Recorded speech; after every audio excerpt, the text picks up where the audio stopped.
ದಕ್ಷಿಣ ಕಾಶಿ ಅಂತಾನೆ ಹೆಸರುವಾಸಿ ಆಗಿರತಕ್ಕಂಥ ಈ ಒಂದು ಗವಿಗಂಗಾಧರೇಶ್ವರ ದೇವಸ್ಥಾನದ ಪೌರಾಣಿಕ ಹಿನ್ನೆಲೆಯಲ್ಲಿ ಇವತ್ತು ಸಂಕ್ರಾಂತಿಯ ಪ್ರಯುಕ್ತ ಸೂರ್ಯ ಭಗವಾನ್ ದಕ್ಷಿಣದಿಂದ ಉತ್ತರಕ್ಕೆ ಪ್ರವೇಶ ಮಾಡುವಂಥ ಈ ಸಂದರ್ಭದಲ್ಲಿ ಸ್ವಾಮಿ ಈಶ್ವರ ಗವಿಗಂಗಾಧರೇಶ್ವರ ಮೇಲೆ ಆ ಒಂದು ಸ್ಪರ್ಶವನ್ನು ಕಂಡು ನಾವೆಲ್ಲರೂ ಕೂಡ ಆನಂದ ಪಟ್ಟಿದ್ದೀವಿ.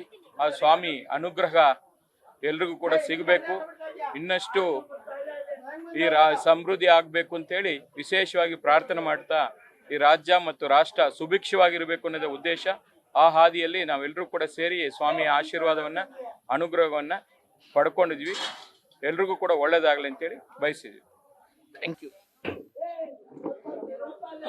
ಮತ್ತೆ ನನಗೊಂದು ಅರ್ಥ ಆಗಿಲ್ಲ, ಪ್ರತಿ ವರ್ಷ ಕೂಡ 4 ಗಂಟೆಗೆ ತೆಗೆದು ಇಲ್ಲಿ ಎಲ್ಲ ಅಭಿಷೇಕ ಎಲ್ಲ ಮಾಡ್ತಾ ಇದ್ರು. ಅದೇನೋ ಕಾಂಗ್ರೆಸ್ ಸರ್ಕಾರ ಬಂದ ಮೇಲೆ ಅದೇನೇನು ಬದಲಾವಣೆ ಮಾಡಿದ್ದಾರೆ ಅಂತ ನಮಗಂತ ಗೊತ್ತಿಲ್ಲ.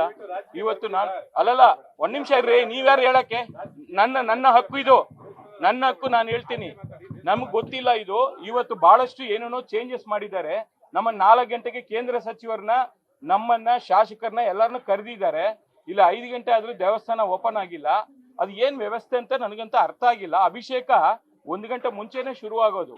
ಸ್ವಾಮಿಗೆ ರುದ್ರಾಭಿಷೇಕ, ಅಭಿಷೇಕ ಪ್ರಿಯ ಈಶ್ವರ, ಅವನಿಗೆ 1 ಗಂಟೆ ಮುಂಚೆನೆ ಭಜನೆಗಳು ಮಾಡಿಕೊಂಡು ಸ್ವಾಮಿ ನಾಮಸ್ಮರಣ ಹೇಳ್ಕೊಂಡು ಅಭಿಷೇಕ ಪ್ರಾರಂಭ ಆಗುವಂತ ಸಂದರ್ಭದಲ್ಲಿ ಇವತ್ತು 5 ಗಂಟೆ ಆದ್ರೂ ಕೂಡ ನಾವು ಹೊರಗಡೆ ನಿಂತಿದ್ದೀವಿ. 4ವರೆಗೆ ನಮ್ಮನ್ನು ಬಾ ಅಂತ ಹೇಳಿದ್ರು, ಓಪನ್ ಆಗಿಲ್ಲ.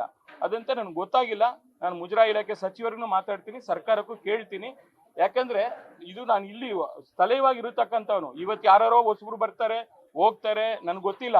ಬಟ್ ನನಗಂತ ಇದು ಅರ್ಥ ಆಗಿಲ್ಲ. ನಾನು ಎಲ್ಲಿ ಕೇಳಬೇಕು ಅಲ್ಲಿ ಕೇಳ್ತೀನಿ. ನ್ಯೂಸ್ ಫಸ್ಟ್, ನಿರ್ಭೀತಿಯಿಂದ ನಿಮ್ಮ ಪರವಾಗಿ.